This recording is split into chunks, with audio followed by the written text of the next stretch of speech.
So we've been told that 70% of product failures happen because teams build features that users don't actually want. And in my case, I assume that relying on user insights alone without building a user journey map would be a great idea. And that wasn't the case at all. Instead, I'm left without a clear product roadmap, scattered insights everywhere, and a lot of assumptions about what users actually needed in a product. So hey everyone, my name is Denny and welcome to the channel. And on this channel, we dive deep into product development and UX design specifically for solo founders.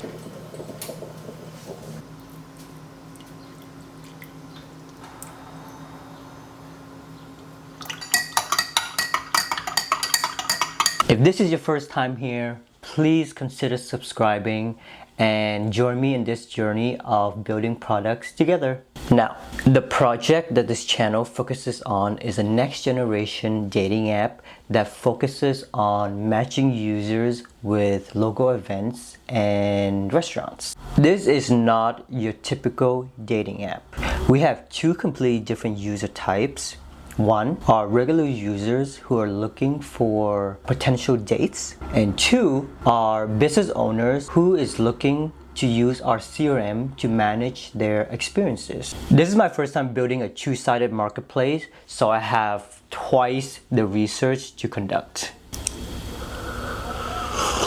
So before you can map any user journey, you need quality research. And honestly, if you are fortunate enough to have a research budget at work, I highly recommend fighting for it and pushing for it. So even a small survey or a few prospect interviews will really challenge your assumptions and leave room for a lot of open ideas. For my dating app, DateNight, I was able to not only conduct online surveys, but I was also able to find participants in my local city and conducted in-person interviews with them.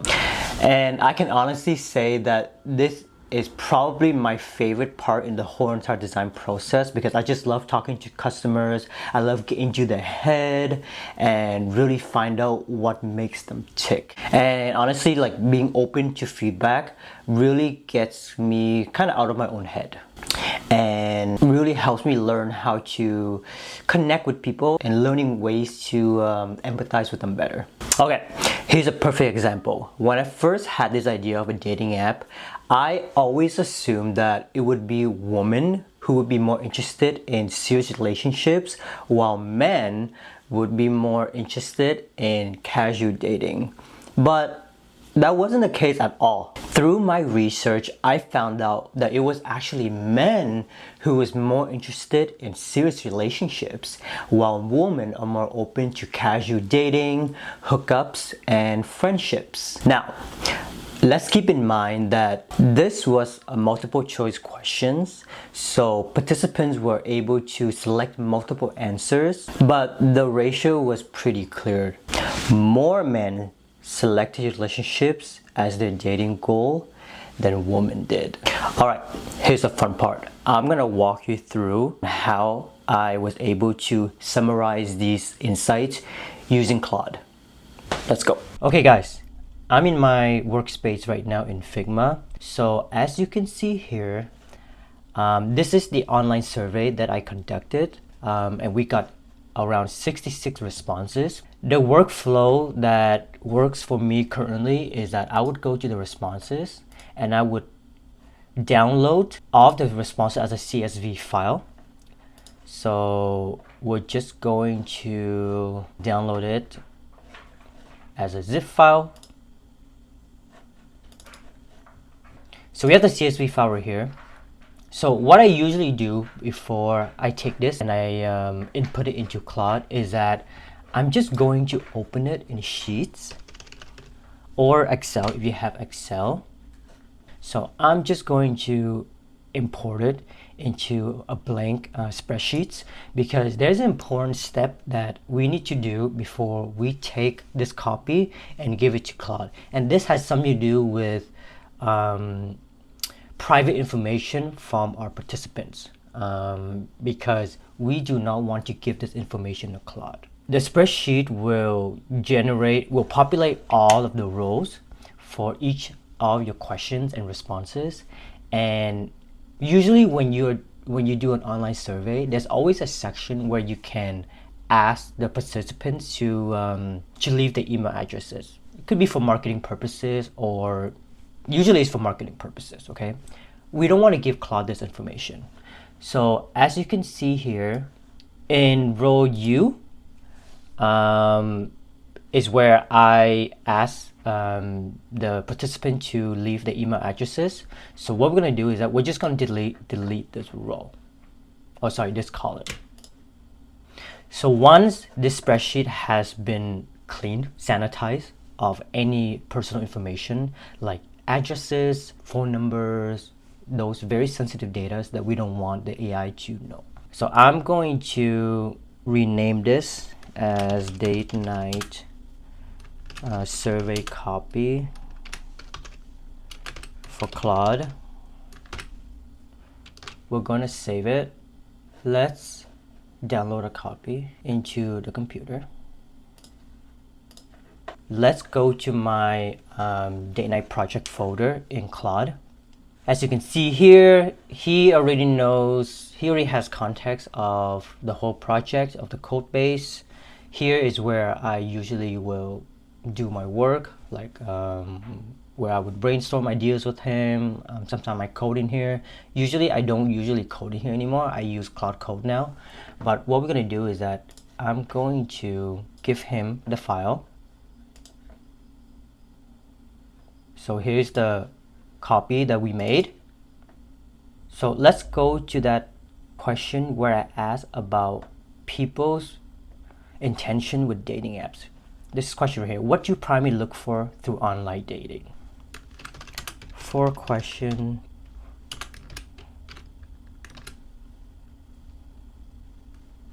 can you tell me who's more interested in relationships? So now what he's going to do is that he's going to search through the whole entire CSV file, and he's going to analyze all the responses and summarize it for us. Now obviously you can do this normally. This is how we usually would do it in a normal UX setting, is that we would just read through all the responses and gather insights that way. But since the AI is capable of doing this, we can just offload this task for him. And usually you want to kind of soft analyze it before you work with an AI assistant, but I find that they're pretty accurate. Okay, so here is what we got back. The key findings: males are significantly more interested in relationships. So overall insights, there is a 19.4 percentage point difference, and the interest in relationships generally increases with age, peaking in the 35 to 45 age range. That's pretty interesting. Okay, let's ask him another question, just to kind of compare different data points between men and women. Okay, can you summarize the responses and tell me some findings and differences between how men respond and women? Now I like this question because it's gonna save me a lot of time going through each and every questions and just jot down, oh, this response was made by a male, this response was made by a female. I can still do that, but I find that I'll just get him to do the grunt work, and then I'll show you his response, because he would kind of picks out different responses, and to really fact check if his findings are accurate, I would find that certain response, go to my drive, and then confirm if he got it correct or not. And usually he's pretty accurate. All right, he got a report for us. So here's the executive summary. Analysis of 62 responses, where 34 of them are male and 28 of them are female, review significant gender differences in dating app preferences, goals, and behaviors that could inform DateNight's product strategy. Males are more interested in relationships. Now this is interesting. Both genders have similar dating frequency. This resorts back to one of the questions where I asked how many dates per month do you usually go on dating apps? Let's go to the responses for that question. Majority of our participant only goes on 0 to 3 dates per month, which kind of makes sense, right? Because I mean, I assume that people usually go on dates on the weekends, and there's only like 4 weeks in a month.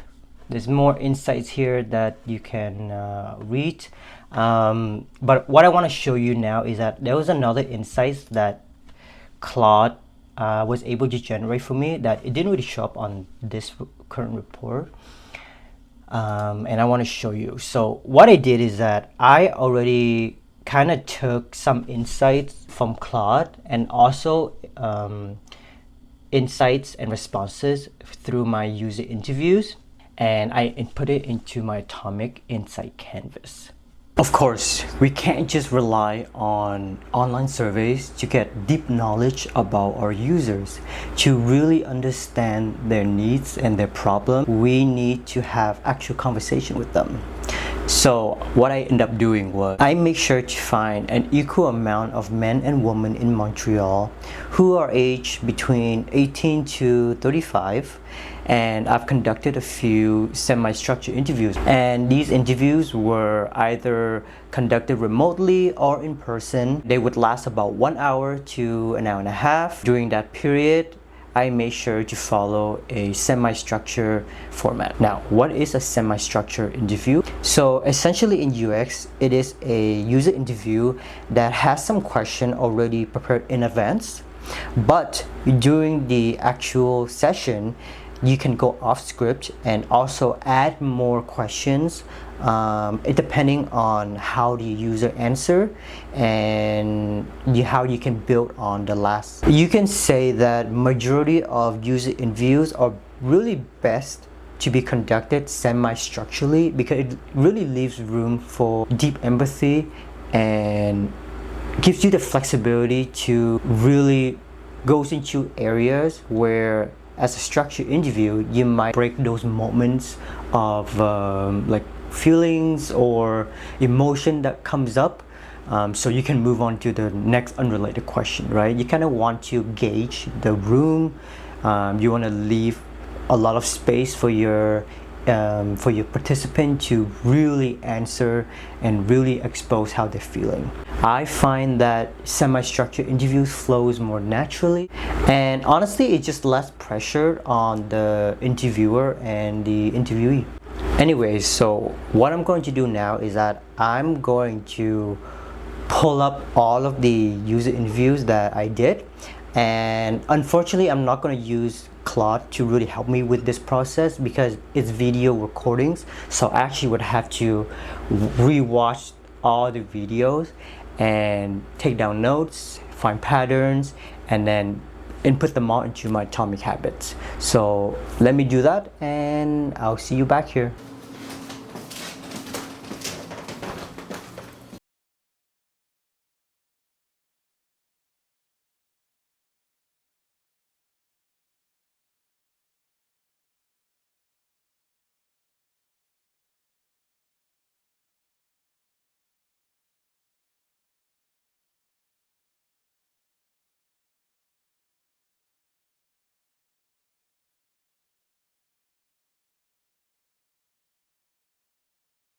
Hi everyone, so we are back in our Figma file. So for the last part of this video, what we're going to do is that we're going to revisit our Atomic Research Canvas what I've done is that I've already went ahead and rewatched all of the user interviews and revisit the online survey. I wrote down all of the insight that I've gathered from all of the research. So we're just going to go through all of our findings now, okay? So in the atomic research canvas, yes, you can see there is 4 columns. The first one is experiments, is kind of what we did. So if it's like a survey, an interview, I kind of wrote down who it was with. The facts area is kind of the dialogue that the participant what they actually said. So I will write down what they said kind of word to word. So we have that on hand. Insights is what we've learned through reading back the notes and kind of analyze their feelings, the way that they were conducting themselves, kind of thing. And then the opportunities is the last column, where this is kind of where we will decide on what features or how we can improve the product. Okay. So one of the main theme that kind of pops up is that women and men, they both have different problems when it comes to using dating apps. Women's they kind of face problem when it comes to like safety and scams on the apps. They're kind of more worried about, you know, not being the person not saying who they say they are, meeting people in person, or kind of the motives behind the intentions. And men, in general, are more kind of struggle with the functionality of the app, and the frustration is kind of geared towards kind of like the mechanics of matches and the perceived like authenticity of the other person. So both men and women struggle with catfishing. That's the number one theme that I've gathered. It's a most important problem. I think like at least more than half of the participants mentioned catfishing. So it's pretty clear that this is the one thing that we kind of want to focus on. I do notice that both of the guys I interviewed with, they came from a pretty traditional background. One has kids, and another guy comes from a religious background. So they are very keen on their preferences and what they're looking for. They're very specific on who they're looking for on these apps. I find that the female users that I've talked to, they're more kind of free-flowing. They're more open to, you know, just casual dating or just going with the flow. If we look at one of my participants, he says that he's also very conscious and agrees that women does have a problem when it comes to safety, and he is willing to be verified and be a solution to this problem. And he knows that if everyone on the app has been verified, it would motivate him to do so as well, because he knows that the platform is of high quality. So I think that is a great idea, and that's a great thing. Okay, so now that we're done with some of the insights, I'm gonna show you the opportunities. In order for us to create a working MVP that users gonna like and they're gonna use, it's important that we don't try to tackle everything at once. So what I did is that I kind of gathered a few much requested issues and problems that we could improve on, and I decided to focus on just 3. So the first features that I want to focus on is our verification system. I want to implement a multiple checkpoints verification process that includes either email or phone. Users can, so after they verify their email or phone to create an account, they now can verify their identity by using the ID or by signing up for a subscription. And the last verification, which I think is going to be very cool, is that we can get our vendors to help us verify the users. So when you go on a date, and if needed, they can use their ID to verify the identity. Just kind of like when you go to a bar and you have to show your ID when you order a drink, we can implement kind of a similar system. And because we have the vendor as a third party, because this is a two-sided marketplace, they're able to help us with that. So I think that this 3-step will make it so robust, and it gives the profile multiple points of quality checks, let's say. Okay, so the next solution that we want to implement is a clear profile differentiations and creation to showcase how serious the account is. We want to include important details such as do they smoke, do they have kids, do they want kids, what are they looking for. So restaurants and bars remains the top venue choice at 86%, which means that this is the first market that we kind of want to get into, to kind of penetrate. People are very, not only they're interested in matching with each other, but people are very interested in group dates and dating events. A lot of people are kind of tired of the matching mechanics of the app, and they just want to go to an event and see who's there. I think this is going to be a difficult one to implement because obviously we don't have the resources to always host events, so maybe we just have to offset this activity to our vendors. Okay, I hope you guys find it interesting and informative. For my next video, we're going to take all this information and we're going to create our user flow. So stay tuned. Please subscribe and follow me so you know when I will upload the next video. And happy building.